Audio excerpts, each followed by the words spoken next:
Most of us know that Wikipedia is not the most reliable source. I mean, there's a lot of pages that are pretty openly biased. There's a lot of editing wars that go back and forth. For those of you who've watched me for a long time, you know I almost never cite it. I'll sometimes use it as to inform my research, but I recognize that generally speaking, there's probably huge swaths of information just missing from what I get there. So you could imagine my surprise when I saw today that archaeologist or anthropologist John Hoops, big-time Graham Hancock detractor, was telling Forbes that they should be citing Wikipedia instead of the peer-reviewed published papers that they were citing. So that's a little weird to see from a scientist now, isn't it? Now, as you can guess, there's a reason for that, which means there's a reason for me making this video. Hi, my name is Dan, and welcome to Debunking.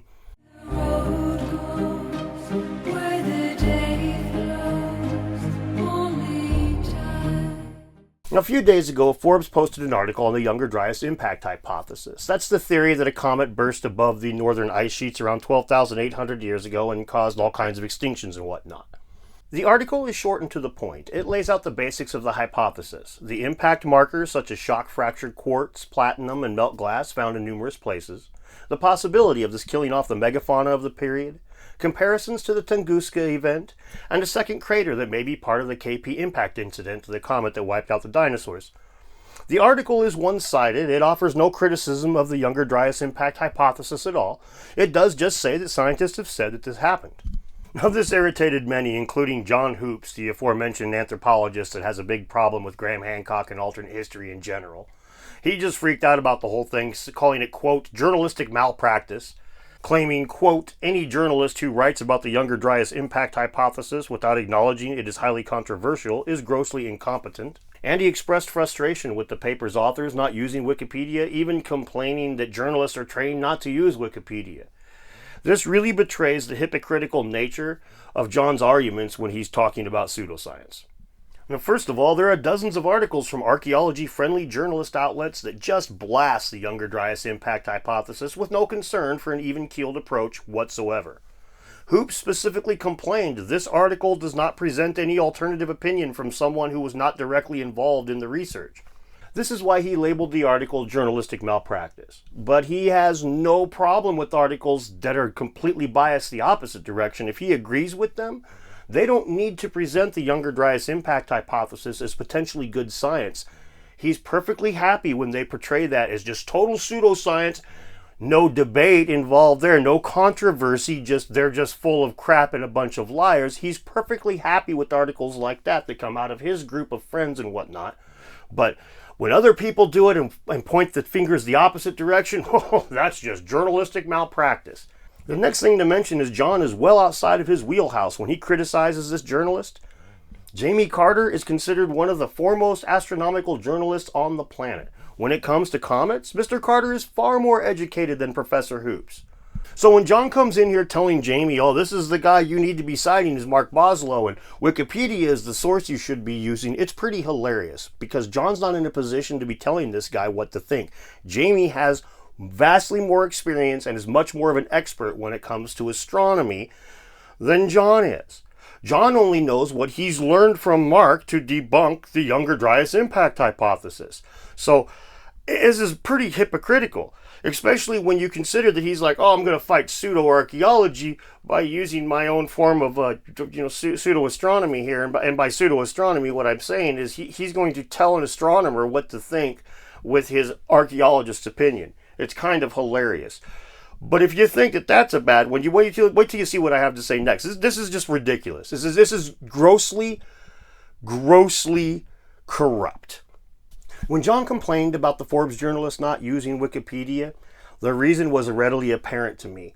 John has spent a very long time making certain that those Wikipedia pages on pseudo-archaeology and lots of other affiliated ones are exactly the way that him and his friends want them. A lot of these pages are locked to other editors, and he is proudly a major contributor to a lot of these, including the Younger Dryas impact hypothesis page. Big surprise. So he doesn't want this unbiased, impartial opinion to go out into the world. Oh, no.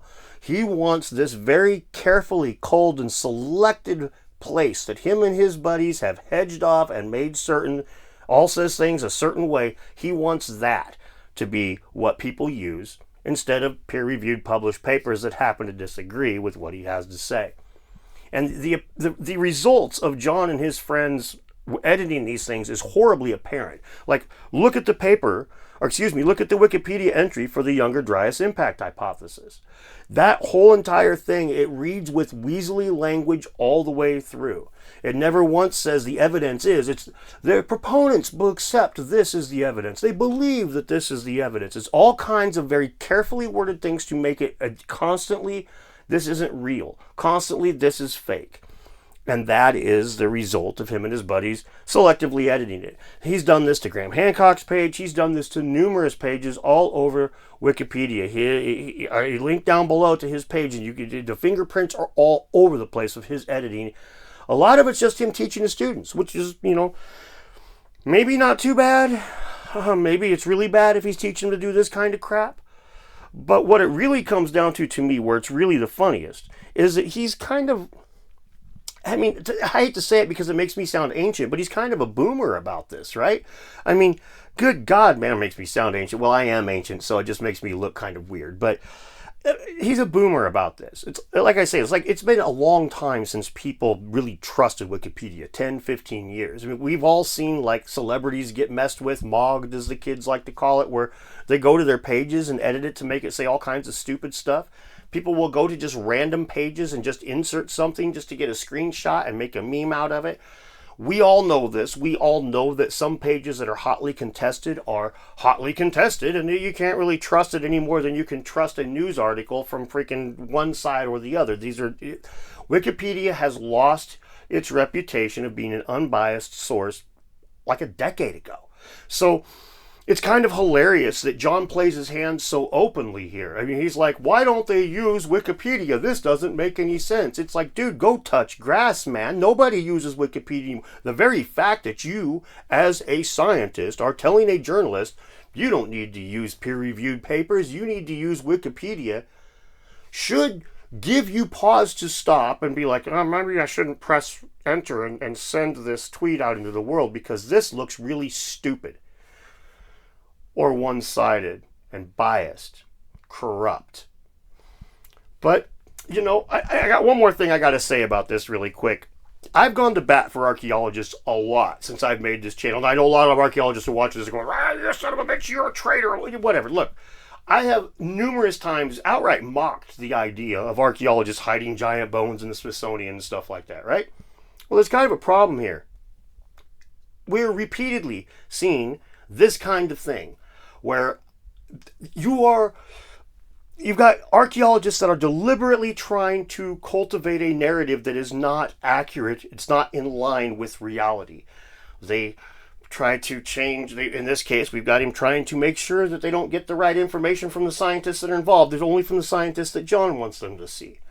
In other cases that we've talked about, we've got, anyway, I won't get into everything, but my point is that we have situations where scientists, archaeologists are hiding information about this stuff. They're smoking guns of them telling fibs, not quite releasing all of the accurate information into the public. And at that point, you make it awfully damn hard for a guy like me to stand there and say anything positive about the idea of you guys hiding stuff. Oh, no, that couldn't be. Archaeologists couldn't be hiding giant bones. Like, man, I don't believe that there were giant bones. But you know what?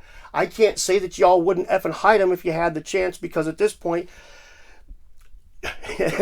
some of you are willing to tell people to go to Wikipedia over a peer-reviewed paper if you don't like what the peer-reviewed paper says. You don't trust somebody with credentials in that stuff to actually know what's going on if they disagree with you. It's fucking disgusting.